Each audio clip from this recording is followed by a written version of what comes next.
Good morning sir. Sir, delimitation విషయమై కేంద్ర parliamentary వ్యవహారాల మంత్రి కిరణ్ రిజిజు అపోజిషన్ ని గౌరవించి వారితో సంప్రదించి నిర్ణయం తీసుకునే దిశగా వారితో చర్చలు జరిపేశారు. అంటే ఈ మధ్య కాలంలో ప్రతిపక్షాల అభిప్రాయాలు, ఒపీనియన్ తీసుకుంటాం అనేది మనం పెద్దగా కనిపించినటువంటి పరిస్థితి.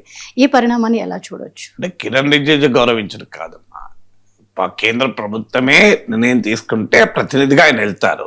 ఆయన వ్యక్తిగతంగా రాహుల్ గాంధీ మీద గౌరవంతో వెళ్ళలేదు కదా. ఇద్దరు గతంలో రాహుల్ గాంధీ పైన తీవ్రంగా ఆరోపణలు చేసినతనే. ఇది ఇండివిజువల్ ఇష్యూ కాదు. కిరణ్ రిజిజుకి ఏదో ఒక్కసారిగా జ్ఞానోదయం కలిగి ఆయన మనసు మారి రాహుల్ గాంధీ దగ్గరికి వెళ్ళడం కాదు. కేంద్ర ప్రభుత్వము మీరు అన్నట్లు ఇటీవల కాలంలో మనం ఎన్నడూ చూడలేదు. ఈ 12 ఏళ్లలో అపోజిషన్ తో వ్యవహరించిన తీరు మనం చూసాం. అసలు ఫస్ట్ టర్మ్ అయితే లీడర్ ఆఫ్ ద అపోజిషన్ గుర్తించలేదు. 10% సభ్యత్వం లేదు అనే కారణం చెప్పి అసలు లీడర్ ఆఫ్ ద అపోజిషన్ నే మేము రికగ్నైజ్ చేయమన్నారు. ప్రజలు అలా చేస్తారా అని చెప్పి కాంగ్రెస్ సీట్లు డబుల్ చేశారు. కాంగ్రెస్ సీట్లు డబుల్ అయ్యాక అనివార్యంగా రాహుల్ గాంధీకి లీడర్ ఆఫ్ ద అపోజిషన్ ఇవ్వాల్సి వచ్చింది. ఇచ్చినా కూడా సభలో ఆయన ప్రతిపక్షం పట్ల ఏ రకంగా వ్యవహరిస్తున్నారో మనం రోజు చూస్తున్నాం.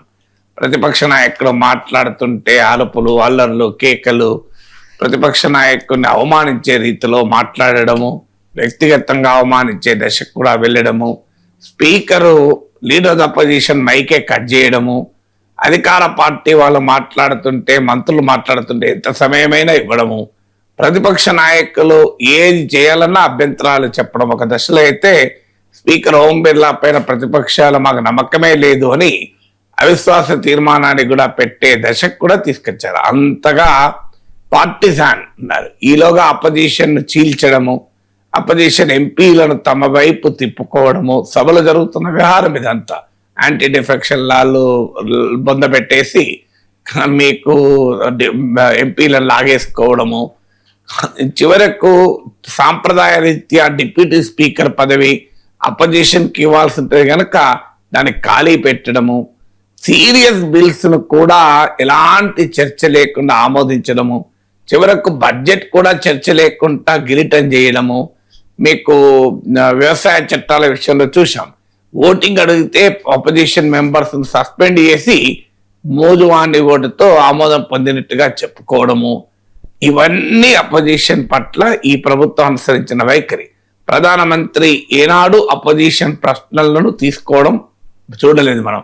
ఏమైనా ఆయన స్పీచ్ ఆయన ఇచ్చి వెళ్ళిపోతారు తప్ప మీకు ఎన్నడూ కూడా అపోజిషన్ క్వశ్చన్స్ ను తీసుకుని ఒక డైలాగ్, ఒక కన్వర్జేషన్ అనేది లేదు. ఇవాళ ఆర్ఎస్ఎస్ చీఫ్ నిన్న జనరల్ సమావేశంలో ప్రసంగించడం, ఎన్నికల్లో గెలవడం నాయకత్వ లక్షణం కాదు అని ఆర్ఎస్ఎస్ చీఫ్ అన్నాడు. అది ఎవరికి వర్తిస్తుందో మనకు అర్థమవుతుంది. ఇప్పుడు నరేంద్ర మోడీ పార్లమెంట్ లో ప్రసంగించడము, ఎన్నికల్లో గెలవడం బయట. ఈ తప్ప మీకు ప్రజలతో కానీ, ప్రతిపక్షంతో కానీ, మీడియాతో కానీ ఒక డైలాగ్, ఒక చర్చ ఏనాడు చేయలేదు. సో ఇదంతా మనం చూసిన తర్వాత ఇప్పుడు అకస్మాత్తుగా ప్రభుత్వం వెళ్ళి ప్రతిపక్ష నేత దగ్గరికి వెళ్ళి కలిసి మాట్లాడడంలో ఉద్దేశం ఏంటి? ఇంత మనసు ఎందుకు మారింది? ఇంత హుందాగా, ఇంత డెమోక్రటిక్ గా ఎందుకు రాజకీయాలు మారాయని అనుమానం మనకు రావచ్చు. దీనికి మొదటి కారణం ఏంటంటే, ఇప్పటి వరకు అనేక వివాదాస్పద బిల్లుల్ని బీజేపీ ప్రభుత్వం, మోడీ ప్రభుత్వం బుల్డోజ్ చేస్తూ వచ్చింది. అంటే పార్లమెంట్ లో ఉన్న బ్రూట్ మెజారిటీని ఉపయోగించి కావచ్చు, అపోజిషన్ ఎంపీలను తన వైపు తిప్పుకొని కావచ్చు, క్రాస్ ఓటింగ్లను ప్రోత్సహించి, డిఫెక్షన్ ప్రోత్సహించి కావచ్చు, లేదా సభాపతి తన వాడే కనుక మీకు ఏదో రూపంలో సభలో ఆమోదాన్ని పొందేలా మ్యానుఫ్యాక్చరింగ్ మెజారిటీ అంటారు, అది చేయడం కావచ్చు. ఇదంతా చేశారు. కానీ మొదటిసారి ఇటీవల డీలిమిటేషన్ బిల్లు పైన ప్రభుత్వం ఓటింగ్కి వెళ్తే ఓడిపోయింది. First time in the history of ఇటీవల కాలంలో బహుశా పార్లమెంట్ లో కేంద్ర ప్రభుత్వం ఓడిపోయింది. ఇది పార్లమెంట్ లోపల, కానీ పార్లమెంట్ లో నెంబర్స్ ఉంటేనే సరిపోదు. పార్లమెంట్ లో నెంబర్స్ ఉన్నా వీధుల్లో గనక ప్రజల మద్దతు లేకపోతే ప్రభుత్వం దిగిరాక తప్పదు అనటానికి ఇటీవల కాక్రోచ్ల ఉద్యమం ఉదాహరణ. పార్లమెంట్ లో ప్రభుత్వానికి తిరుగులేని మెజారిటీ ఉంది. దాదాపు 2/3 మెజారిటీ వైపుగా దూసుకు వెళ్తున్నారు. కానీ ధర్మేంద్ర ప్రధాన్ డ్రాప్ చేయాల్సి వచ్చింది కదా. ఎందుకు డ్రాప్ చేయాల్సి వచ్చింది? అపోజిషన్ ఒత్తిడి కాదు, పార్లమెంట్లో నెంబర్స్ లేక కాదు, దేశంలో అధికారంలో లేక కాదు, 70% భారతదేశం వాళ్ళ చేతిలో అధికారంలో ఉంది. అయినా స్ట్రీట్ ప్రొటెస్ట్ కు వినాల్సి వచ్చింది. అంటే power of the numbers in parliament కన్నా power of the numbers in the street చాలా పవర్ఫుల్ డెమోక్రసీలో రుజువు చేసింది. అందువల్ల మీకు మొదటిసారి ప్రభుత్వానికి పార్లమెంట్ ఇటీవల కాలంలో పార్లమెంట్లో ఓడిపోయారు, పార్లమెంట్ బయట ఓడిపోయారు. సో ఎన్నికల్లో గెలవచ్చు, ఎన్నికల్లో గెలుస్తున్నామనే అహంకారం అహంభావం ఉండొచ్చు, కానీ పార్లమెంటు లోపల బిల్లు ఓడిపోయింది, పార్లమెంటు బయట వీధుల్లో ఓడిపోయారు. సో అది ఒక కారణమై ఉంటుంది. ఏదో రూపంలో అపోజిషన్ ఒప్పించైనా అపోజిషన్ తమ ఎజెండాను బయట పెట్టుకోవాలి అనేటువంటి ఒక ఆలోచన. దానికి తోడు delimitation women reservation bill BJP political ఎజెండాలో కీలకం. దీన్ని సాధించటానికి లాస్ట్ టైం ప్రయత్నించి విఫలమయ్యారు. ఇప్పుడు తృణమూల్ కాంగ్రెస్ ను లాగేశారు, శరద్ పవార్ ఎన్సిపిని చీల్చేటువంటి పని చేస్తున్నారు, మీకు శివసేన నుంచి ఎంపీలను లాగేశారు, ఉద్ధవ్ ఠాక్రే గ్రూప్ నుంచి డిఎంకేను తమ వైపు తిప్పుకునే ప్రయత్నం చేస్తున్నారు. ఇలా నయానో భయానో రాజకీయ ప్రతిపక్ష పార్టీల స్ట్రెంత్ ను తగ్గించి డీలిమిటేషన్ అండ్ ఉమెన్స్ రిజర్వేషన్ తమ పొలిటికల్ ఎజెండాను అమలు చేయడానికి ప్రభుత్వం ప్రయత్నిస్తుంది. కానీ ఇన్ని చేసినా 2/3 ఆఫ్ మెజారిటీ వచ్చే అవకాశం కనిపించడం లేదు. అపోజిషన్ ఏమో సిద్ధంగా ఉంది ఓటింగ్ కు, చాలా నారో గ్యాప్ ఉంది, కానీ ఎన్ని చేసినా 2/3 వచ్చే అవకాశం లేదు. అందువల్లనే మీకు ఈ ఆగస్టు 13తో ముగిసేటువంటి పార్లమెంట్ సెషన్ లో ఈ delimitation and women reservation bill తేలేదు. ఎందుకంటే ఆల్రెడీ ఒకసారి ఓడిపోయారు. ఇది వీధుల్లో ఓడిపోక ముందు పార్లమెంట్ లో ఓడిపోయారు. ఇప్పుడు వీధుల్లో ఓడిపోయాక కూడా పార్లమెంట్ లో ఓడిపోతే ప్రభుత్వానికి రాజకీయ ప్రతిష్ట వస్తుందని గమనించి ఈ బిల్లులు ఇప్పుడు ఎజెండాలో పెట్టలేదు. కానీ August 16th and 17th 18th special session పెట్టి డీలిమిటేషన్ ఉమెన్ రిజర్వేషన్ ఈ రెండు కూడా బీజేపీ రాజకీయ ఎజెండాకు చాలా కీలకమైనవి. దాన్ని అమలు చేయించుకోవాలి అనేటువంటి ఒక ప్రయత్నం బీజేపీ చేస్తుంది. ఆ ప్రయత్నంలో భాగంగా కూడా అపోజిషన్ అవుట్ రీచ్. దాంతో పాటు ఎప్పుడు కూడా పవర్ అనేది నీకున్న డబ్బుతో రాదు, నీకున్న ప్రతిష్టతో రాదు, నీకున్న పదవితో రాదు, నీకున్న పలుకుబడితో రాదు, నీకున్న నెంబర్స్తో రాదు. ద రియల్ పవర్ ఎక్కడ వస్తుందంటే నీకున్న మారల్ స్ట్రెంగ్త్తో వస్తుంది. ఇప్పుడు గాంధీ మహాత్ముడు ఏమైనా ఎన్నికల్లో గెలిచారా? గాంధీ మహాత్ముడు ఏమైనా 100 కోట్ల డబ్బులు ఉన్నవాడా? గాంధీ మహాత్ముడు ఏమైనా కండరాలు తిరిగినవాడా? కానీ బ్రిటిష్ సామ్రాజ్యవాదమే గడగడలాడింది కదా గాంధీ మహాత్ముడు ముందు. ఎందుకు? ఆయనకున్నటువంటి ద మారల్ పవర్. ఇటీవల ఢిల్లీ ఉద్యమం, కాక్రోచ్ ఉద్యమం ఎందుకు విజయం సాధించింది? ప్రభుత్వం ముందు పోలిస్తే కాక్రోచ్ల బలం ఎంత? అదొక పార్టీయే కాదు, ఒక రూపమే లేదు, రంగు రుచి రూపం లేని సంస్థ బలమైన నరేంద్ర మోడీ ప్రభుత్వాన్ని దిగివచ్చేలా చేసింది కదా. ఎందుకు? The moral strength. Sonam అంగర్ strike కు కేంద్ర ప్రభుత్వం ఎందుకు దిగి రావాల్సి వచ్చింది? The power of the moral strength. So power of the moral strength ఉన్నంత కాలం ఒక ప్రభుత్వము పవర్ ఆఫ్ ద నెంబర్స్ కన్నా కూడా ఎక్కువ పవర్ఫుల్ గా ఉంటుంది. భారతీయ జనతా పార్టీకి ఏంటంటే ఈరోజు పార్లమెంట్ లో పవర్ ఆఫ్ ద నెంబర్స్ ఉంది, అసెంబ్లీలో పవర్ ఆఫ్ ద నెంబర్స్ ఉంది, కానీ power of the moral strength కోల్పోయింది.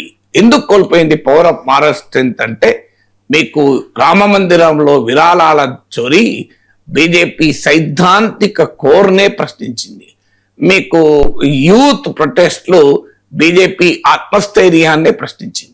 అందువల్ల the power of the moral strength ను కోల్పోవడం వల్ల కూడా పవర్ ఆఫ్ నెంబర్స్ ఉన్నా కూడా గతంలో లాగా మేము ఎవరిని పట్టించుకోమనే పరిస్థితి లేక అపోజిషన్ కు అవుట్ రీచ్ చేయాల్సి వస్తుంది.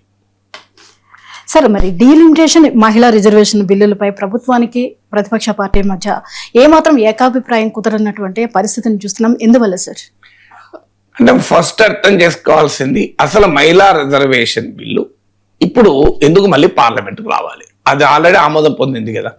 2023లోనే మహిళా రిజర్వేషన్ బిల్లును పార్లమెంట్ ఆమోదించింది, అది చట్టం అయిపోయింది.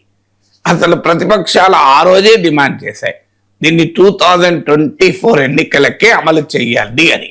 కానీ మరి బీజేపీ ఎందుకు అమలు చేయలేదు? పార్లమెంట్లో చట్టం ఆమోదం పొంది 3 ఏళ్ళైంది. బిల్లు ఆమోదం పొంది. ఇప్పుడు ఎందుకు మళ్ళీ ఆ బిల్లు ప్రస్తావన వస్తుంది? ఇది మనకు ఫస్ట్గా అర్థం కావాలి. ఏం చేశారు? 2023 బిల్లులో మహిళలకు రిజర్వేషన్లను ఆమోదిస్తూ ఒక పనికిమాలిన అనవసరమైన మెలిక పెట్టారు. ఏందా మెలిక? నెక్స్ట్ డీలిమిటేషన్ తర్వాత దీన్ని అమలు చేస్తాము అన్నారు. డీలిమిటేషన్ ఎప్పుడు జరుగుతుంది? ఎప్పుడు జరగాలి అంటే రాజ్యాంగంలో ఉన్నది ఏంటంటే మీకు 2000 మొదలు ఇందిరాగాంధీ ప్రభుత్వము పార్లమెంట్ సీట్ల సంఖ్య పైన ఫ్రీజ్ విధించింది, అంటే స్తంభింపజేసింది. ఆ తర్వాత అటల్ బిహారీ వాజ్పేయి మరోసారి 25 ఏళ్ల పాటు పార్లమెంట్ సీట్ల పైన ఫ్రీజ్ విధించారు. అందువల్ల 2026 తర్వాత జరిగేటువంటి ఫ్రెష్ సెన్సెస్ ఆధారంగా డీలిమిటేషన్ చేసి అప్పుడు మీకు డీలిమిటేషన్ చేయాల్సి ఉంటుంది. సో ప్రభుత్వానికి ఏంటంటే మహిళా రిజర్వేషన్లను అనవసరంగా డీలిమిటేషన్తో లింక్ చేసే వరకు ఇప్పుడు 2026 సెన్సెస్ జరుగుతున్నాయి. ఇది అయ్యాక డీలిమిటేషన్ ఒక 3-4 ఏళ్ళు పడుతుంది. అది అయ్యాక మీకు 2029 ఎలక్షన్స్ కాస్త అయిపోతాయి.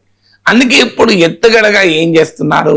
డీలిమిటేషన్ ను లేటెస్ట్ సెన్సెస్ ప్రకారం కాకుండా 2011 సెన్సెస్ ప్రకారమే చేసి మేము మహిళలకు రిజర్వేషన్లు ఇస్తాం, సీట్లు పెంచి అంటున్నారు. సో ప్రతిపక్షాలు అనేది అసలు ఈ గందరగోళం ఎందుకు? మీరు మహిళా రిజర్వేషన్లను డీలిమిటేషన్తో డీలింక్ చేయండి, సరిపోతుంది. చాలా simple amendment bill, women reservation బిల్లుకు ఒక అమెండ్మెంట్ తేవాలి. డీలిమిటేషన్ తర్వాత చేస్తామన్నది తీసేసి ఎగ్జిస్టింగ్ నెంబర్స్ తో చేయొచ్చు. ఇప్పుడు 543 సీట్స్ ఉన్నాయి, ఆటోమేటిక్గా 181 ఎంపీలు ఉమెన్ ఎంపీలను తీసుకురావచ్చు కమిట్మెంట్ ఉంటే. కానీ సమస్య ఏంటంటే బీజేపీలోనే పురుష పొంగవులు అంగీకరించరు. అది చెప్పలేక డీలిమిటేషన్ చేసి 543ని 850 చేసి అందులో 1/3 ఇచ్చేసారనుకోండి, మగవాళ్ళకు ఉండే సీట్లు ఏమాత్రము మారవు, అదనంగా పెరిగినవి మాత్రమే మహిళలకు ఇవ్వచ్చు. అందువల్ల తమ పార్టీలోనే ఉన్న మెన్ ఒప్పుకోవడం లేదు గనక డీలిమిటేషన్తో దీన్ని అనవసరంగా లింక్ చేశారు. ఇది చెప్పుకోలేక ప్రతిపక్షాలు బదనాం చేస్తున్నారు. మీరు మహిళా రిజర్వేషన్లను ఆమోదించడం లేదు. అసలు మహిళా రిజర్వేషన్లకు ఎవరు వ్యతిరేకం? అది ఆల్రెడీ చట్టం అయిపోయింది, అన్ని పార్టీలు ఆమోదించే చట్టమే అయిపోయింది. మీరు అమలు చేయకుండా 3 ఏళ్ల దాకా ఆపు కూర్చున్నారు. 2023లోనే చట్టమైంది, 2024 ఎలక్షన్స్ లోనే అమలు చేయొచ్చు. చెయ్యకుండా మీరు డిలే చేస్తున్నది ప్రభుత్వం. ఇప్పుడు తెలివిగా డీలిమిటేషన్ ని ముందుకు పట్టుకొచ్చి 2011 సెన్సెస్ ఆధారంగా డీలిమిటేషన్ చేస్తామన్నది ప్రభుత్వ వాదన. సో ప్రతిపక్షాలు చాలా సింపుల్ చెప్తున్నారు, మే డీలిమిటేషన్ బిల్లును ఉమెన్ రిజర్వేషన్ డీలింక్ చేయండి, మేము ఉమెన్ రిజర్వేషన్ బిల్లు ఆల్రెడీ ఆమోదం పొందింది, సింపుల్ అమెండ్మెంట్ తీసుకురండి, డీలింక్ చేస్తూ ఆటోమేటిక్గా అది వెంటనే అమలవుతుంది. ఇలా తేడా ఉంటుంది. అందువల్ల మహిళా రిజర్వేషన్ అడ్డుకుంటున్నది ప్రతిపక్షం కాదు, మహిళా రిజర్వేషన్ అడ్డుకుంటున్నది ప్రభుత్వం, అధికార కూటమి, ఎన్డీఏ కూటమి అడ్డుకుంటుంది మహిళా రిజర్వేషన్. ఇక నెక్స్ట్ క్వశ్చన్ వస్తే డీలిమిటేషన్ పైన ప్రతిపక్షాలకు సీరియస్ అబ్జెక్షన్స్ ఉన్నాయి, సీరియస్ కన్సర్న్స్ ఉన్నాయి. ప్రతిపక్షాలకే కాదు, ప్రతిపక్ష పాలిత రాష్ట్రాలకు కన్సర్న్స్ ఉన్నాయి. అన్ఫార్చునేట్లీ సౌత్ ఇండియాలో ఇప్పుడు ఆంధ్రప్రదేశ్ ప్రభుత్వం పొలిటికల్ గా బీజేపీతో ఉన్నారు కనుక పైకి మాట్లాడకపోవచ్చు, కానీ అంతర్గతంగా వారికి కూడా కన్సర్న్ ఉండాల్సిందే. ఎందుకంటే ఇది డీలిమిటేషన్ పైన కన్సర్న్స్ చాలా లెజిటిమేట్ కన్సర్న్స్. ఏంటి కన్సర్న్ డీలిమిటేషన్ పైన? మొదటి కన్సర్న్ ఏంటంటే అసలు ప్రభుత్వ ఇంటెన్షన్ ఏంటి? 2026 సెన్సెస్ ఆధారంగా డీలిమిటేషన్ చేయాలి, అది రాజ్యాంగంలో స్పష్టంగా ఉంది. పైగా 2026 సెన్సెస్ జరుగుతున్నాయి. ఇప్పుడు అర్జెంటుగా డీలిమిటేషన్ తెచ్చి 2011 సెన్సెస్ ఆధారంగా ఎందుకు తేవాలి? ఇంతవరకు ప్రభుత్వం దీనికి ఆన్సర్ చెప్పలేదు. 2021లో సెన్సెసే జరపలేదు, సెన్సెస్ కూడా జరపడం ఇష్టం లేదు. ఎందుకు ఇప్పుడు 2026 సెన్సెస్ తర్వాత చేయకుండా 2011 సెన్సెస్ ఎందుకు చేస్తున్నారు? ఇది మొదటి క్వశ్చన్. రెండో అనుమానం ఏంటంటే దీనివల్ల ఎందుకు 2026 సెన్సెస్ లో కాస్ట్ సెన్సెస్ కూడా జరుగుతుంది. భారతీయ జనతా పార్టీ కాస్ట్ సెన్సెస్ కు వ్యతిరేకం, అనివార్యంగా ఒప్పుకోవాల్సి వచ్చింది. మీకు ఒప్పుకున్నారు కనుక కాస్ట్ సెన్సెస్ డేటా వస్తే అణగారిన కులాల సంఖ్య పెరిగే అవకాశం ఉంటుంది. ఇప్పుడు ఉదాహరణకు ఎస్సీ ఎస్టీల జనాభా పెరుగుతుంది, వాళ్ళకి ఎక్కువ సీట్లు ఇవ్వాల్సి వస్తుంది. అది ఇష్టం లేదు, తమ అప్పర్ కాస్ట్ లాబీ ఒప్పుకోదు బీజేపీలో. అందుకొరకు సామాజిక న్యాయంని పక్కకు తప్పించటానికి కాస్ట్ సెన్సస్ డేటా వచ్చే సెన్సస్ దాకా ఆగకముందు 2011 సెన్సస్ వరకే కంప్లీట్ చేయాలి అనేది ప్రభుత్వ ఆలోచన అనేది రెండవ సమస్య. మూడో సమస్య ఏంటి? సౌత్ ఇండియన్ స్టేట్ సమస్య. సౌత్ ఇండియన్ స్టేట్ ఆందోళన ఏంటి? పాపులేషన్ సెన్సస్ రాజ్యాంగంలో క్లియర్ ప్రొవిజన్ ఉంది. ఆర్టికల్ 81(2)B అనుకుంటాను, సబ్జెక్ట్ కరెక్షన్. 81(2)B ఏం చెప్తోంది? రాజ్యాంగంలో ఉన్న నిబంధన ఏంటి? ఆ ఒక రాష్ట్రంలో ఉండేటువంటి లోకసభ సీట్ల సంఖ్య దేశ జనాభాలో ఉండే ప్రపోర్షన్ కు తగినట్టుగా ఉండాలి. అంటే దేశ జనాభాలో ఒక రాష్ట్రానికి ఏ నిష్పత్తి అయితే ఉంటే లోక్సభలో ఆ రాష్ట్రానికి సభ్యుల సంఖ్య కూడా అదే నిష్పత్తిలో దాదాపు ఉండాలి. ఇది రాజ్యాంగంలో ఉంది. ఇప్పుడు అలా ఉండాలి అంటే ఏం జరుగుతుంది? జనాభా తగ్గించి నియంత్రించిన రాష్ట్రాలు నష్టపోతాయి. ఇప్పుడు అందుకొరకే కదా 1971 నుంచి ఇప్పటి వరకు ఫ్రీజ్ పెట్టింది. ఎందుకంటే 71 తర్వాత సదరన్ స్టేట్స్ ఏమో బాగా జనాభా నియంత్రించాయి.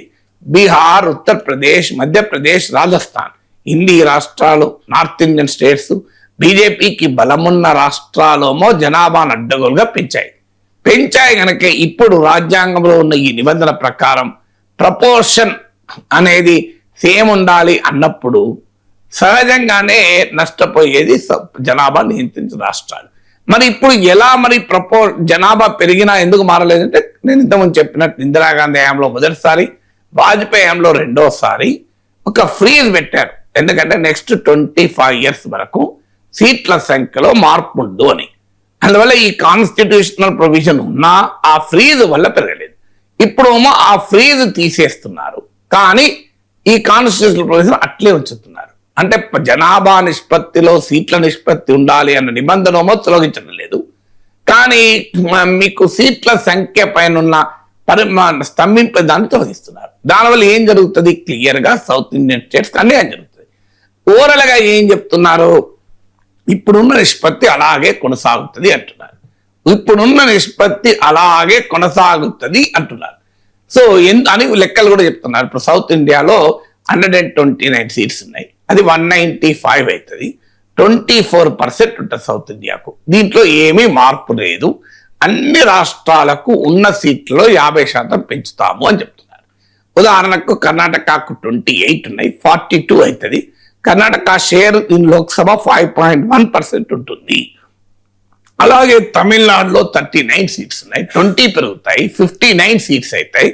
మీకు 7.23% అవుతుంది. ఇప్పుడు 7.18 ఉంది, కాస్త పెరుగుతుంది తమిళనాడుగా చెప్తున్నారు.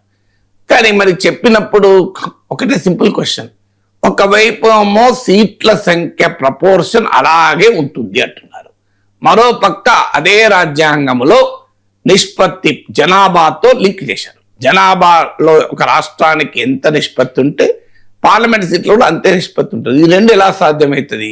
జనాభా నిష్పత్తిలోనే పార్లమెంట్లో రాష్ట్రాల సీట్లుంటే ఖచ్చితంగా 50% యూనిఫామ్ గా పెంచడం సాధ్యం కాదు. 50% యూనిఫామ్ గా పెంచితే జనాభా నిష్పత్తి సమాన నిష్పత్తులు ఉండవు. ఇప్పుడు నేను ఇందులో వాటర్ తాగేస్తాను, తాగిన తర్వాత వాటర్ తాగాలి, బాటిల్లో వాటర్ ఉండాలి. ఎలా సాధ్యమవుతుంది? ఏదో ఒకటే సాధ్యమవుతుంది. ఇప్పుడు ఇందులో వాటర్ బాటిల్ ఉంది, నేను తాగాను అనుకోండి అయిపోతాయి. లేదు నేను తాగాలి, బాటిల్లో నీళ్లు ఉండాలి. రెండు సాధ్యమవుతుందా? ప్రాక్టికల్ గా ప్రభుత్వం ఇప్పుడు చేస్తున్న వాదన అది. జనాభా నిష్పత్తికి తగినట్లుగా పార్లమెంట్ లో సీట్ల నిష్పత్తి ఉంటుంది అంటున్నారు, మైగా మేము యూనిఫామ్ గా 50% పెంచుతామంటున్నారు. ఇది ఎలా సాధ్యమవుతుంది? కోర్టులో కూడా నిలబడదు. రెండోది ఏంటి? రూరల్ స్టూడెంట్స్ ఇస్తున్నారు. అయ్యా బిల్లులో పెట్టవయ్యా 50% పెంచుతాం సమానంగా అంటే పెట్టడం లేదు. మీకు లాస్ట్ టైం పార్లమెంట్ లో బిల్లు ఓడిపోయింది. అందుకే మీరు ఓవరాల్ గా ఏదైతే చెప్తున్నారో అది బిల్లులో రాయండి అంటే బిల్లులో మాత్రం రాయడం లేదు. విచిత్రంగా బిల్లులో రాయరు. పైగా బిల్లులో మీకు రాజ్యాంగంలో ఉన్న నిబంధన జనాభా నిష్పత్తితో ఉన్న లింక్ చేసిన నిబంధన అలాగే ఉంటుంది. అంటే ఏంటి కుట్ర? క్లియర్ గా సౌత్ ఇండియన్ స్టేట్స్ అన్యాయం చేయడమే. ఇది దేశంలో ప్రతిపక్షాలు అంగీకరించే అవకాశమే లేదు. ఇది రెండవది.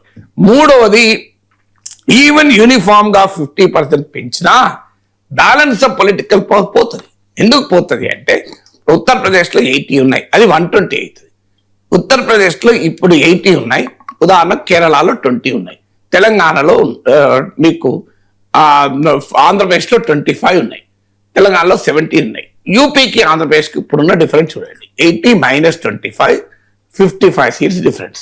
రేపు ఏమవుతుంది, యూపీకి 120 అవుతుంది, ఆంధ్రాకి ఎంత అవుతుంది 37 కావచ్చు లేదా 38 కావచ్చు. 120 - 38 ఎంత 82 అవుతుంది. అంటే తేడా ఎంతకు పెరిగింది, 55 నుంచి 82కి పెరిగింది. మరి తేడా పెరగలేదా? అందువల్ల ఈవెన్ 50% పెంచినా బ్యాలెన్స్ ఆఫ్ పవర్ వైడన్ అవుతుంది, ఇప్పుడున్న దానికన్నా పెరుగుతుంది. ఇది 3వ సమస్య. 4వ సమస్య ఏంటంటే డీలిమిటేషన్ ఏ రకంగా చేస్తావు. జమ్మూ కాశ్మీర్ అనుభవం ఉంది, అస్సాం అనుభవం ఉంది. క్లియర్ గా బీజేపీకి ఉపయోగపడేలా కాన్స్టిట్యున్సీ బౌండరీస్ మార్చారు. అస్సాంలో ఉదాహరణకు ముస్లిం డామినేటెడ్ అసెంబ్లీ సీట్ 33 నుంచి 22 తగ్గించారు. జమ్మూ కాశ్మీర్లో హిందూ మెజారిటీ జమ్మూలో పెరిగాయి, ఆ స్థాయిలో కాశ్మీర్లో పెరగలేదు.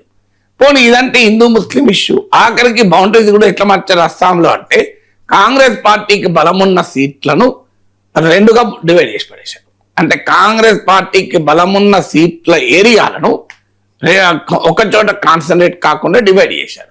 దాంతో కాంగ్రెస్ పార్టీ గెలవకుండా బీజేపీ గెలవటానికి కారణమైంది. ఇలా అస్సాంలో 90 సీట్లు గెలవటానికి బీజేపీ కారణం, అదొక ముఖ్యమైన కారణం డీలిమిటేషన్ లో చేసినటువంటి కరసేవ.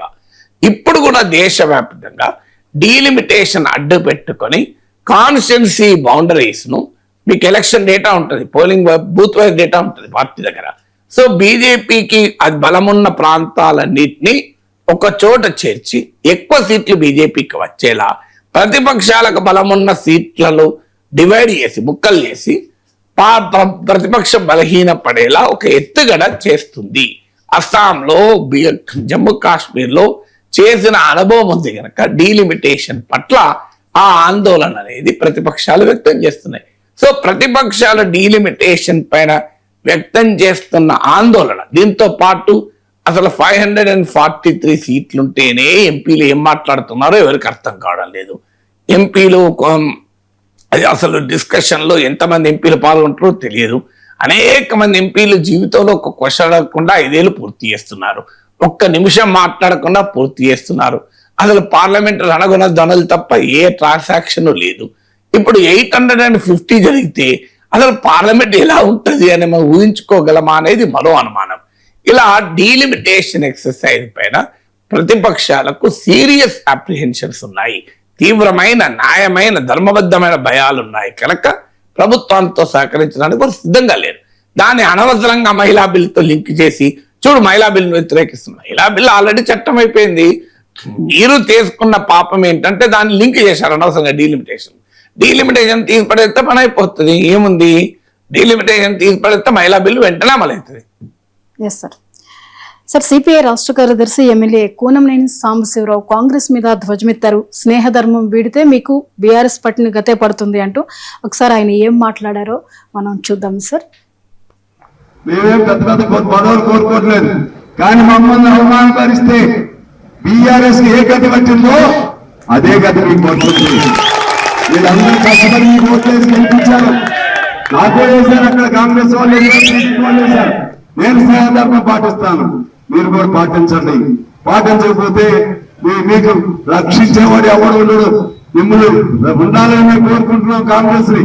ఎందుకంటే బీజేపీ లాంటి మతోన్మాద పార్టీ రాకూడదని మేము కోరుకుంటున్నాం. అందుకని మేము సపోర్ట్ చేశాం. మీ పత్రం మీరే రాసుకుంటే, మీ పత్రానికి సంబంధించి మీరే దానికి శిలాఫలకం తయారు చేసుకుంటే, మీ దాన్ని ఏమంటారు, మీ శ్మశాన వాటికి ఉంటుంది శవ పేటికను మీరే తయారు చేసుకుంటే మేమేం చేయలేం. అందుకని చెప్తున్నాను, కమ్యూనిస్టుల్ని వీళ్ళేముందని చిరంజీవి సినిమా డైలాగ్ చూసావా, ఒకే కదా అని పీకితే పేక కోస్తామని. ఒకే కదా, కమ్యూనిస్టే కదా, వీళ్ళు 10 మందే కదా అనుకుంటే ఈ 10 మంది చాలు మీ సంగతి చూస్తారని చెప్పి తెలియజేస్తున్నాను. అంటే దేశవ్యాప్తంగా కాంగ్రెస్ పార్టీకి మిత్రపక్షాలకు మధ్య ఆ రిలేషన్స్ లో స్ట్రెయిన్స్ ఉన్నాయి. ఇక్కడే కాదు, ఇంకా వాస్తవంగా తెలంగాణలో కాస్త బెటర్గానే ఉంది. మీకు ఇండియా కూటమిలో ఆ భాగము, కానీ ఇప్పుడు భాగంగా లేదనుకోండి, మధ్యలో వెళ్ళిపోయారు. కానీ ఢిల్లీ, పంజాబ్లలో ఆప్కు కాంగ్రెస్కి మధ్యనే పోటీ. 2024 లోక్సభ ఎలక్షన్స్ లో ఢిల్లీలో, హర్యానాలో కాంగ్రెస్ ఆప్ కలిసే పోటీ చేసింది. ఆ తర్వాత హర్యానా అసెంబ్లీ సీట్లలో ఆమ్ ఆద్మీ పార్టీకి కాంగ్రెస్ పార్టీకి మధ్య సర్దుబాటు కుదరలేదు. మధ్యప్రదేశ్ లో కాంగ్రెస్ పార్టీకి సమాజ్వాదీ పార్టీకి మధ్య సయోధ్య కుదరలేదు. ఇప్పుడు ఉత్తరప్రదేశ్ లో కుదురుతుందా లేదా అనేది క్వశ్చనబుల్ గా మారింది. బెంగాల్లో కూడా మీకు కాంగ్రెస్ కు సిపిఎం కు మధ్య ఒకసారి కుదురుతుంది, ఒకసారి కుదరదు. మీకు తమిళనాడులో డిఎంకేతో కలిసి ఎన్నికల్లో పోటీ చేసిన ఫలితాలు వచ్చాక డిఎంకే గుడ్ బై చెప్పి టీవీకేతో కాంగ్రెస్ కలిసింది. బీహార్లో ఆర్జేడీతో సీట్ల పంచాయతీ చాలా రోజులు నడిచింది, ఫైనల్ గా కుదిరి ఎన్నికల్లో కలిసి పోటీ చేశారు. కానీ ఆ డిఫరెన్సెస్ అలాగే ఉన్నాయి.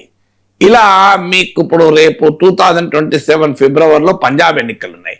పంజాబ్ ఎన్నికల్లో ప్రధానమైన పోటీ ఆప్కు కాంగ్రెస్ కు మధ్యనే ఉంది. ఇలా దేశంలో చాలా చోట్ల కాంగ్రెస్ పార్టీకి మిత్రపక్షాలకు మధ్య ఆ స్ట్రెయిన్ రిలేషన్స్ ఉన్నాయి. కారణాలు ఏదైనా కానివ్వండి, ఏది జస్టిఫికేషన్ అనే దాన్ని పక్కకు పెడితే, ఎందుకు మీకు జాతీయ స్థాయిలోమో భారతీయ జనతా పార్టీకి వ్యతిరేకంగా కలవాల్సిన అనివార్య పరిస్థితి, రాష్ట్ర స్థాయిలో ఎవరి బలం వారు పెంచుకోవటానికి ఉండేటువంటి కాంట్రడిక్షన్, ఇది మొదటి కారణం. రెండవ కారణం ఏంటి? కమ్యూనిస్టులు గతంలో బీఆర్ఎస్ తో కలిసిన, ఇప్పుడు కాంగ్రెస్ తో కలిసిన ప్రాతిపదిక ఏంటి? ప్రాతిపదిక బీజేపీకి వ్యతిరేకంగా. అందువల్ల మీకు బీఆర్ఎస్ అయినా కాంగ్రెస్ అయినా వామపక్షాల దృష్టిలో తేడా ఏమీ లేదు మీకు. అందుకే అంతకుముందు మునుగోడు అసెంబ్లీ ఉప ఎన్నికల్లో కూడా బీఆర్ఎస్ మద్దతు కూడా ఇచ్చారు కదా వామపక్షాలు. కానీ ఏం జరిగింది? మునుగోడులో మద్దతు కొరకు బీఆర్ఎస్ నాయకులు సిపిఐ సిపిఎం కార్యాలయాలకు వెళ్ళి మద్దతు కోరారు. గుర్తు కేశవరావు గారి నాయకత్వంలో డెలిగేషన్ వెళ్ళి మగ్దుంబోన్ సిపిఐ ఆఫీస్కు సిపిఎం ఆఫీస్కి వెళ్ళి కలిశారు. మరి మునుగోడు అయిపోయిన మరుక్షణం నుంచి కేసీఆర్ అసలు వామపక్షాల మాట కూడా ఎత్తలేదు. ఎత్తకపోగా వామపక్షాలకు ఏం బలం ఉన్నది అంటూ మంత్రులు కామెంట్ చేయడం మొదలుపెట్టారు. ఆఖరికి సీట్ల సర్దుబాటు దగ్గరకు వచ్చే వరకు మీకు అంగీకారం కుదరలేదు. దాంతో బీఆర్ఎస్ గుడ్ బై చెప్పారు. కాంగ్రెస్ తో చర్చలు జరిగాయి.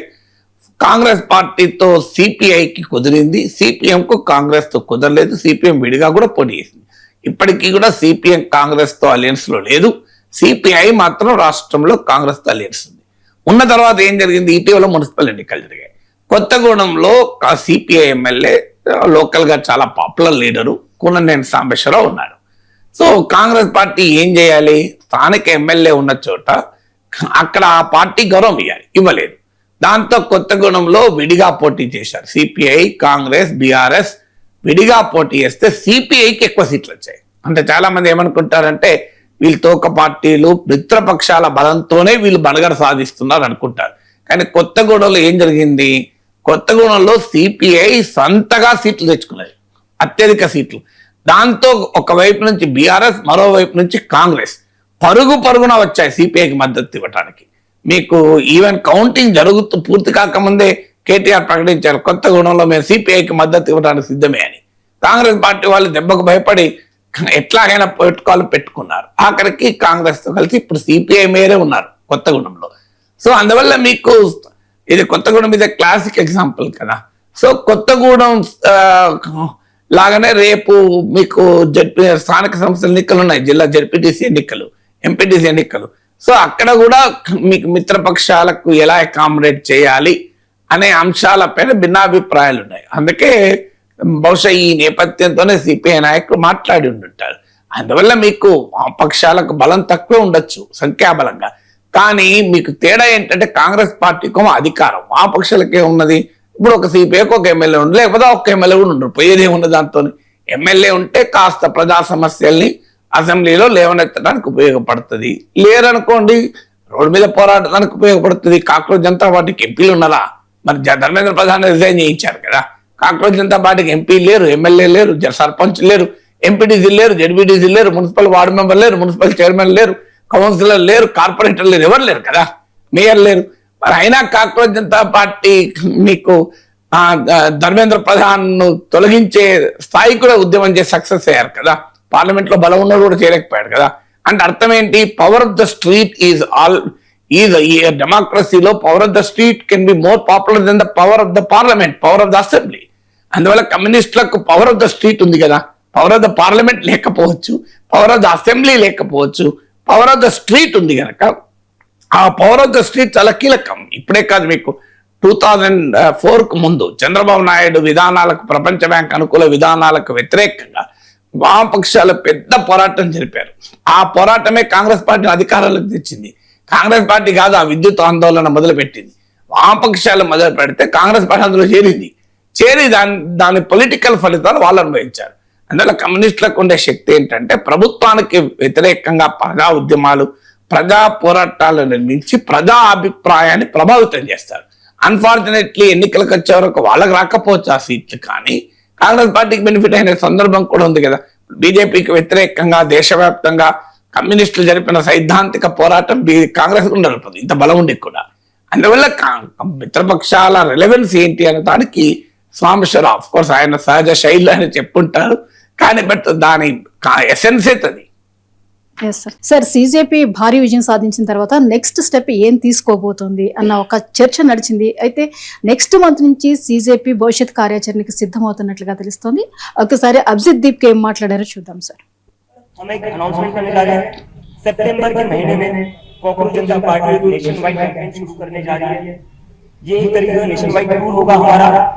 इस कैंपेन का नाम होगा क्या बोलती पब्लिक, क्योंकि अभी जो जरूरत है वो पब्लिक की बात होने का जरूरत है। पब्लिक को अपनी बात रखनी पड़ेगी, पब्लिक की आवाज सुनने का वक्त आ चुका है, और अगर आप पब्लिक की आवाज नहीं सुनोगे तो पब्लिक की सड़कों पर उतरेगी। तो इसलिए हमने जो डिसाइड किया है, क्योंकि हम वो गलती दोहराना चाहते हैं जो आज तक बाकी लोगों ने दोहराई है। 60% पॉपुलेशन जो है वो अंडर द एज ऑफ 35 है। 65% पॉपुलेशन जो है वो अंडर द एज ऑफ 35 है। यही लोग हैं जो आगे जाकर इस देश का भविष्य है, यही लोग हैं जो आगे जाकर इस देश को चलाने वाले हैं, यही लोग हैं जो आगे जाकर इस देश को आगे बढ़ाएंगे। तो जो लोग आगे जाकर देश का भविष्य, उन लोगों को इग्नोर करके, उन लोगों से बिना बात किए, उन लोगों से बिना एंगेज किए आप कैसे कोई पॉलिटिकल डिसीजन ले सकते हो, आप कैसे कोई पॉलिसी डिसीजन ले सकते हो, आप कैसे कोई पार्लियामेंट हो या इलेक्शन हो वहां पर डिस्कशन कर सकते हो। तो हम करना चाहते हैं लोगों से स्टेक।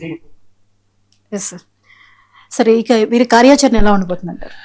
అంటే యాక్చువల్గా ఇప్పటి వరకు కాక్రోచ్ జనతా పార్టీ ఒక యాక్సిడెంటల్ గా ఎమర్జ్ అయింది. Accidental prime minister Manmohan Singh అనేవాళ్ళు.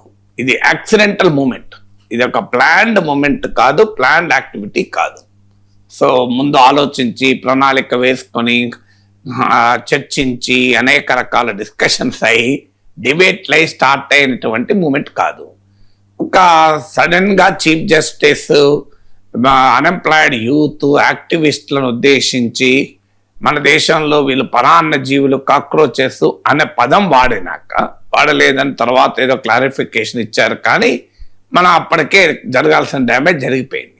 సో దానికి రెస్పాన్స్గా ఒక ఆన్లైన్ మీమ్గా స్టార్ట్ అయింది. సో అభిజిత్ కూడా ఊహించుండడు ఈ స్థాయిలో రెస్పాన్స్ ఉంటుంది అని. సో కానీ ప్రజల్లో పెళ్ళుబుక్కుపోయినటువంటి యాంగరు, కోపము, అసహనము ఒక్కసారిగా ఈ కాక్రోచ్ అనే దానికి కనెక్ట్ అయ్యారు. ఎలా కనెక్ట్ అయ్యారు ఊహించలేము, మనం కనెక్ట్ అయ్యారు. సమాజం ఎప్పుడైతే కనెక్ట్ అయిందో అదొక పెద్ద ఆన్లైన్ యాక్టివిటీగా మారి ఒక దశలో భారతీయ జనతా పార్టీ సభ్యత్వ ఇన్స్టాగ్రామ్ కెపాసిటీ స్ట్రెంగ్త్ను కూడా దాటేసింది ఫాలోయింగ్. సో ఎప్పుడైతే అలా ఒక అయిందో ఆఫ్లైన్ యాక్టివిటీ మొదలుపెట్టారు. ఆఫ్లైన్ యాక్టివిటీకి నీట్ ఎగ్జామ్ పేపర్ లీక్ ఒక కలిసి వచ్చింది. దాంతో పెద్ద ఎత్తున లక్షల సంఖ్యలో జనం వచ్చారు. మీరు అన్నట్లు అనూహ్యమైన విజయం సాధించింది. ధర్మేంద్ర ప్రధాన్ను దించగలిగారు. అంటే పవర్ ఆఫ్ పార్లమెంట్ కన్నా పవర్ ఆఫ్ ద స్ట్రీట్ ఎంత గొప్పదో చూపెట్టగలిగారు. సో ఇది ఎప్పుడైతే జరిగిందో వాట్ నెక్స్ట్, ఏం చేయబోతోంది కాక్రోచ్ జనతా పార్టీ అంటే ఇది యూత్ ప్రొటెస్ట్లకు ఒక సింబల్. దేశంలో ఇంతమంది అభిజిత్ దీప్కి అన్నాడు చూడండి, 35 years లోపు వారు 65%, 65% ఉంటారని. మీకు 2030 నాటికి దేశ జనాభాలో బిలో 29 years 39% ఉంటారు. Below 29 years 39%. సో ఈ సెక్షన్ ఇది వెరీ బిగ్ సెక్షన్, 39% ఉంటారు. సో ఈ సెక్షన్ ఇప్పుడు మీకు average age of Indian is 29 years, average age of Indian. So మీకు అమెరికాలో, చైనాలో average age of an American or Chinese is around 37 years. అదే మీకు జపాన్లో అయితే 45 years అబోవ్. అంటే ఈ యంగ్ పాపులేషన్ అనేది ఒక ప్రధానమైనటువంటి క్యారెక్టర్. దీన్నే ఎకనామిక్స్ లో డెమోగ్రఫిక్ డివిడెండ్ అంటారు. అయితే ఈ డెమోగ్రఫిక్ డివిడెండ్ ఆటోమేటిక్ గా రాదు. దీన్ని ఉపయోగించుకోవాలంటే నాణ్యత కలిగిన చదువు, నైపుణ్యము, skill, education, health, nutrition, employment ఇవ్వగలగాలి. అక్కడే మనం ఫెయిల్ అయిపోతున్నాం. సో ఎందుకు ఫెయిల్ అవుతున్నామంటే మన ఎకనామిక్ మోడల్ ప్రాస్పరిటీ ఇస్తోంది కానీ జాబ్స్ ఇవ్వడం లేదు. మన దేశంలో జీడిపి పెరుగుతోంది. ఇవాళ ప్రపంచంలోనే మనం one of the fastest growing economy, top 5 economies లో ఒకరము కాదని ఎవ్వరూ అనలేరు. డెఫినెట్ గా నిజం. కానీ గ్రోత్ మోడల్ ఎలా ఉంది అంటే it is creating wealth for few and not wealth for others. సమాజంలో కొద్ది మందికి సంపదను సృష్టిస్తోంది, కొద్ది మందికి మాత్రమే సంపదను సృష్టించడానికి కారణం ఏంటంటే ఈ గ్రోత్ జాబ్స్ క్రియేట్ చేయడం లేదు. మీకు ఎకనామిక్స్ లో ఎంప్లాయ్మెంట్ ఎలాస్టిసిటీ అంటారు. అంటే 1% జీడిపి పెరిగితే ఎంత పర్సెంట్ ఎంప్లాయ్మెంట్ పెరుగుతుంది, దీన్ని ఎంప్లాయ్మెంట్ ఎలాస్టిసిటీ అంటారు ఎకనామిక్స్ లో. ఈరోజు 1980s లో భారతదేశంలో ఎంప్లాయ్మెంట్ ఎలాస్టిసిటీ 0.5%. 0.5% అంటే జీడిపి 1% పెరిగితే ఎంప్లాయ్మెంట్ గ్రోత్, ఉపాధి అవకాశాలు కూడా 1% పెరిగేవి.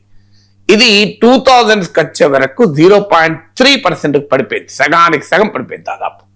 సో 1% జీడిపి పెరిగితే 0.3% ఉద్యోగాలు పెరిగాయి.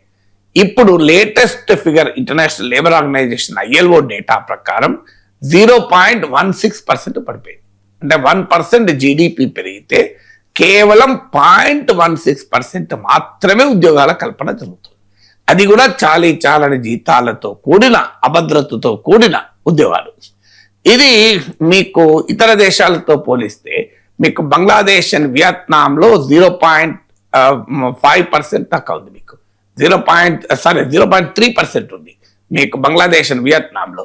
చైనా అండ్ ఇండోనేషియాలో 0.4% ఉంది. ఫిలిప్పీన్స్ లో 0.5% ఉంది. అంటే మనతో పోలిస్తే ఈ అన్ని దేశాల్లో కొను గణనీయంగా ఎకానమిక్ గ్రోత్, ఆర్థిక వృద్ధి, ఉద్యోగాలు క్రియేట్ చేస్తుంది. మన దగ్గర ఆర్థిక వృద్ధి, ఉద్యోగాలు క్రియేట్ చేయడం లేదు. దీనికి ఫలితమే ఇవాళ ఈ కాక్రోచ్ల ఉద్యమం.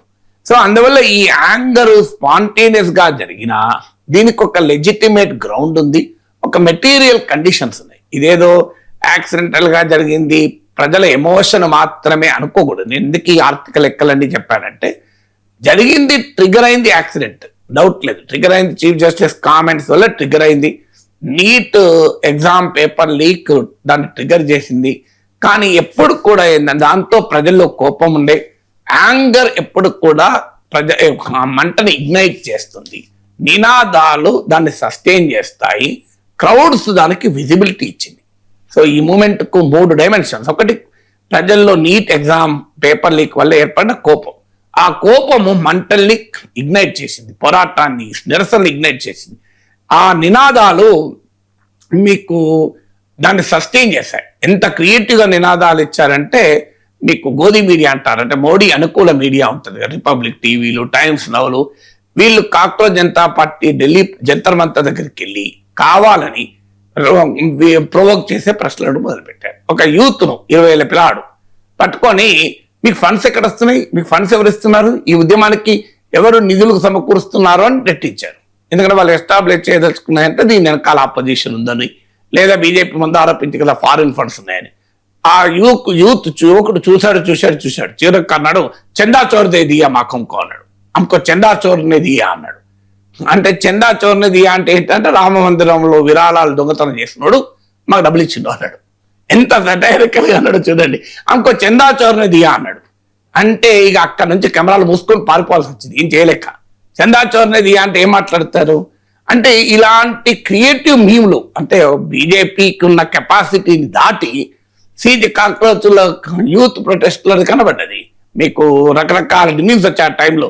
ప్రాచీన భారతదేశంలో మనం ఆలయాలు కట్టుకునే వాళ్ళం, విదేశీయులు దండయాత్ర చేసి మన ఆలయాలను దోచుకునేవారు. ఇప్పుడు మనం ఆత్మనిర్భరత యుగంలో ఉన్నాం. మోడీ నినాదంగా ఆత్మనిర్భరతలో భాగంగా మనమే ఆలయాలు కట్టుకుంటున్నాం, మనమే దోచుకుంటున్నాం అని ఇలాంటి మీవులన్నీ వచ్చాయి.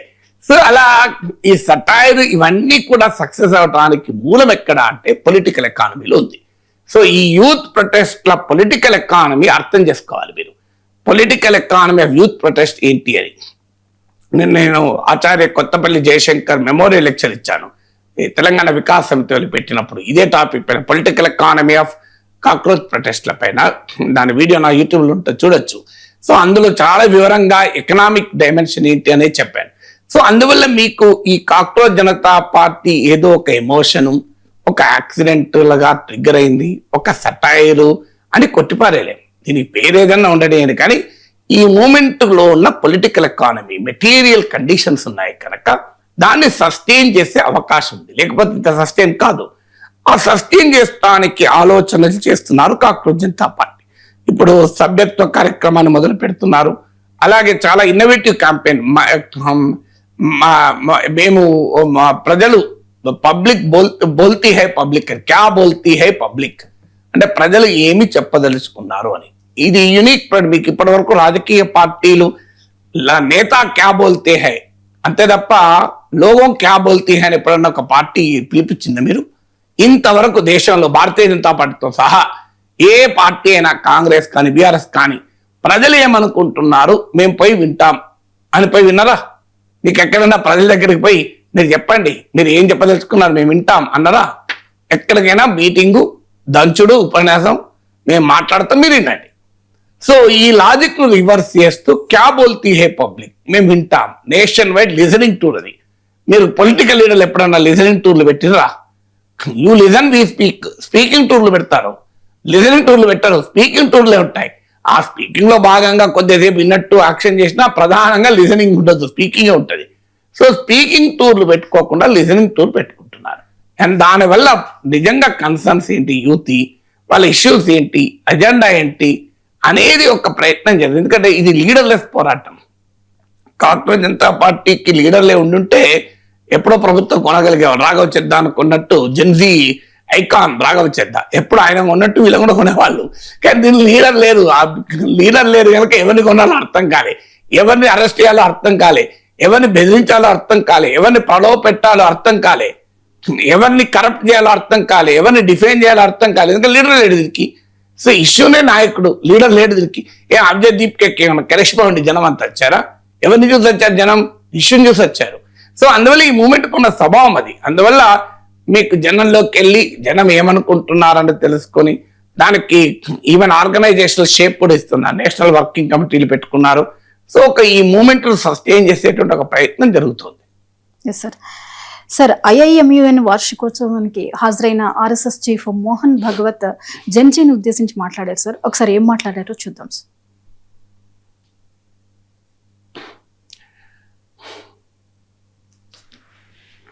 हम लोगों को भी ऐसा देखना चाहिए कि अगर जैनजी चिल्ला रही है तो विरोध के लिए नहीं चिल्ला रही, कुछ तकलीफ है इसलिए चिल्ला, बिल्कुल उसको ठीक करना चाहिए.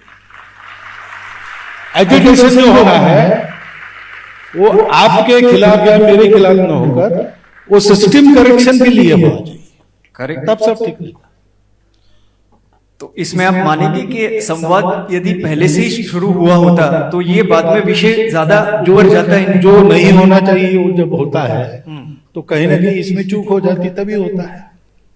हम लोगों को भी ऐसा देखना चाहिए कि अगर जैनजी चिल्ला रही है तो विरोध के लिए नहीं चिल्ला रही, कुछ तकलीफ है इसलिए चिल्ला, बिल्कुल उसको ठीक करना चाहिए. एजुटेशन जो हो रहा है वो आपके खिलाफ या मेरे खिलाफ न होकर वो सिस्टम करेक्शन के लिए होना चाहिए. Yes sir. అంటే మీకు చాలా మంచి మాటలు చెప్పారు, కానీ కొద్దిగా లేట్గా చెప్పారు. మీకు ఉద్యమం జరుగుతున్న సమయంలో కనుక చెప్పుంటే ఉపయోగపడేది, జంతర్ మంతర్కు వచ్చి చెప్పుంటే ఉపయోగపడేది. సో ఆర్ఎస్ఎస్ చీఫ్ ఇవాళ India international movement to unite nations వాళ్ళు బాంబేలో ఏర్పాటు చేసిన సమావేశంలో చెప్పారు. ఈ మాట కరెక్ట్గా పెల్లెట్ గన్లు విద్యార్థుల మీద వాడుతున్నప్పుడు చెప్పాల్సి ఉండే. ఇది మీరు ఈ ఎడ్యుటేషన్ ఎవరికి వ్యతిరేకం కాదు, సిస్టమ్ కరెక్షన్స్ కొరకని.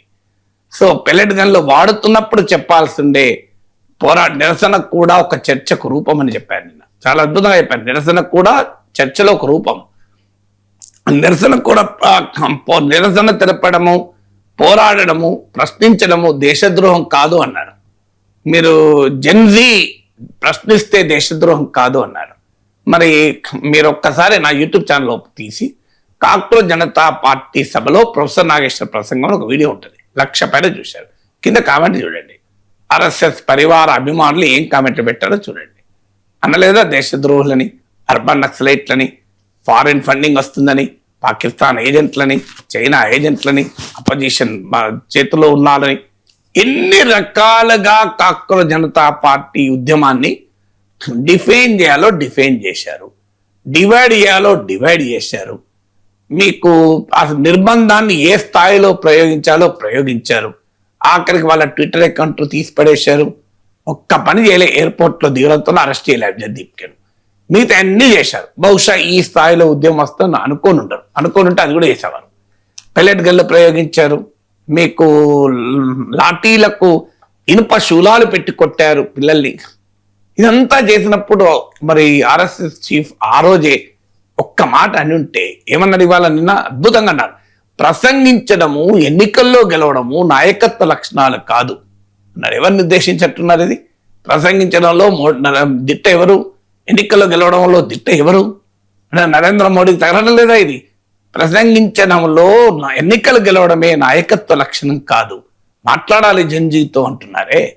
మరి మేమన్నది కూడా అదే కదా. సేమ్ ఇవాళ ఆర్ఎస్ఎస్ చీఫ్ ఏమన్నాడో మేము కూడా అదే అన్నాం. మేము ముందు అన్నాం, మీరు లేట్గా అంటున్నారు. మేము విద్యార్థుల పైన పెల్లెట్ గన్ల ప్రయోగం జరుగుతున్నప్పుడు అన్నాం, విద్యార్థుల పైన లాఠీలు ఇరుగుతున్నప్పుడు అన్నాం, ఎక్స్పైర్ అయిపోయిన బాష్పవాయు విద్యార్థుల పైన యువత పైన ప్రయోగిస్తున్నప్పుడు అన్నాం, జంతర్ మంతర్లో ఆ నిరాహార దీక్ష చేస్తున్నప్పుడు అన్నాం, ప్రజలు విద్యార్థులు పోరాడుతున్నప్పుడు అన్నారు. ఇప్పుడంటే ఏం లాభం? అనాల్సిన సమయంలో అంటే ప్రభుత్వం కాస్త బుద్ధొచ్చి పెల్లెట్ గన్లు వాడకపోయేదేమో. ఆర్ఎస్ఎస్ చీఫ్ చెప్తుంటారు కదా, మనం చెప్తున్నారు. ప్రకాష్ రాజ్ చెప్తే దేశద్రోహి అవుతాడు, నాగేశ్వర్ చెప్తే దేశద్రోహి అవుతాడు, మీకు శవనా ఆజ్మీ చెప్తే దేశద్రోహి అవుతాడు, నసీరుద్దీన్ షా చెప్తే దేశద్రోహం అవుతుంది. కానీ మోహన్ భగవత్ చెప్తే అది దేశభక్తి అవుతుంది కదా.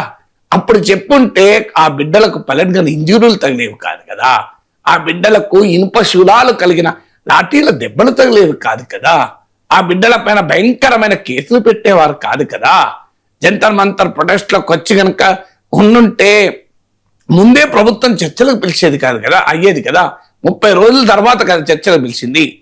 ఎప్పుడు జెన్జీ ఎఫెక్ట్ తగిలాక, షాక్ తగిలాక, ధర్మేంద్ర ప్రధాన్ రాజీనామా చేయాల్సి వచ్చాక, దాని ప్రభావం బంకీపూర్లో ప్రశాంత్ కిషోర్ గెలుపు రూపంలో కనబడుతున్న సమయంలో, మధ్యప్రదేశ్లో దాటియాల్లో దాని గెలుపు కనబడుతున్న సమయంలో, ఇప్పుడు ఇది పొలిటికల్ డ్యామేజ్ కంట్రోల్ లాగా అనిపించదా?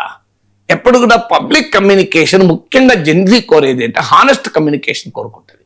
జెన్జీకి ఉండేటువంటి ఒక ముఖ్యమైన క్యారెక్టర్ ఏంటంటే హానెస్ట్ కమ్యూనికేషన్. మీరు ఏమైనా చెప్పండి, ఉన్నది చెప్పుకోండి, నిజాయితీగా చెప్పండి. మీరు ఏమి మసిబూసి మారేడుకాయ చేయదని కోరుకుంటుంది. రాజకీయ నాయకులు అంటే చేస్తారు. ఆర్ఎస్ఎస్ చీఫ్ నుంచి నేను ఆశించేది ఏంటంటే రైట్ టైంలో కనుక ఆ మాట అని ఉంటే ఇంత మంటలు లేసేవి కాదు, ఇంతమందికి ఇబ్బందులు కలిగేది కాదు, ఇంతమంది బిడ్డలు లాఠీ దెబ్బలు తినేవాళ్ళు కాదు, ఇంతమంది బిడ్డలు పెల్లెట్ గన్లు దెబ్బలు తినేవాళ్ళు కాదు, ఇంతమంది బదనామయ్యేవారు కాదు, ఇంతమంది పైన కేసులు ఉండేవి కాదు, ఇంతమందిని దేశద్రోహులుగా ముద్ర వేసేవారు కాదు కదా. అది జంతర్ మంతర్లు అయిపోయి ఇన్ని రోజుల తర్వాత ఇప్పుడు మాట్లాడితే దాని ప్రయోజనం ఏముంటుంది? సార్, కోర్టు ధిక్కరణ కేసులో ఆర్థిక శాఖ ముఖ్య కార్యదర్శి సందీప్ సుల్తానీ అని అరెస్ట్ చేయమంటూ హైకోర్టు ఆదేశాలు ఇచ్చింది. అలాగే కోర్టులో కూడా ప్రొడ్యూస్ చేయమని సార్. అంటే హైకోర్టు చాలా సీరియస్ ఆదేశం, మామూలు ఆదేశం కాదు. ఇవాళ అరెస్ట్ చేసి ఫ్రైడే రోజు 10:30కి ప్రవేశపెట్టండి, ముందు పెట్టండి చెప్పింది. ఒక ఐఏఎస్ అధికారిని అరెస్ట్ చేసి కంటెంప్ట్ ఆఫ్ కోర్టు ముందు పెట్టడం మామూలు విషయం కాదు. అది కూడా ఫైనాన్స్ సెక్రటరీ. మీకు ఎందుకు చేయాల్సి వచ్చిందంటే అలా మీకు అందరు ఐఏఎస్ అధికారులు అలా కాదు, కానీ కొంతమంది ఐఏఎస్ అధికారులు మేమే సమాజాన్ని ఏలుతున్న ఎంపరర్స్ గా ఫీల్ అవుతారు. నేను చాలా మందిని చూశాను, ఫైనెస్ట్ ఐఏఎస్ ఆఫీసర్లు కూడా చూశాను. ఫైనెస్ట్ ఐఏఎస్ ఆఫీసర్స్ అద్భుతంగా రెస్పాండ్ అయ్యే వాళ్ళని కూడా చూశాను. ఎస్ఆర్ శంకరన్ లాంటి మహనీయులు దేశంలో ఐఏఎస్ అధికారులుగా ఉన్నారు. ఎస్ఆర్ శంకర్ లాంటి మహనీయులు మామూలు వాళ్ళకి కాదు. సో సామాన్యుడితో చర్చించి బిల్లులు తయారు చేసేవాడు ఆయన. అలాంటి వారిని కూడా చూశాను. సో ఇక్కడ సందీప్ సుల్తానియా నాకు కూడా తెలుసు ఎంత అరగంటగా రెస్పాండ్ అవుతాడంటే, ఒకసారి నేను ఏదో ఒక అంశం పైన, అది కూడా పబ్లిక్ ఇష్యూ, నాకేం పర్సనల్ పనులు ఉండవు, నా లైఫ్లో ఇంతవరకు పర్సనల్ అవసరాలతో ఎవరి దగ్గరికి వెళ్ళలేదు, నేను వెళ్ళాల్సిన అవసరం కూడా నాకు రాలేదు. ఒక పబ్లిక్ ఇష్యూ పైన ఫోన్ చేస్తే ఏదో జీవో ఇలా ఇవ్వచ్చు కదా సార్, ఇలా ఇచ్చిన ఉదాహరణలు ఉన్నాయి కదా అన్న. అంటే ఏమన్నా తెలుసా, అలా ఇవ్వలేమండి, దట్స్ నాట్ పాసిబుల్ అంటే ఇబ్బంది ఏం లేదు, ఆపిదేదేవు నువ్వే చేసుకో జీవో ఆపిదేదేవు అని ఇట్లా మాట్లాడాడు అరగంటగా.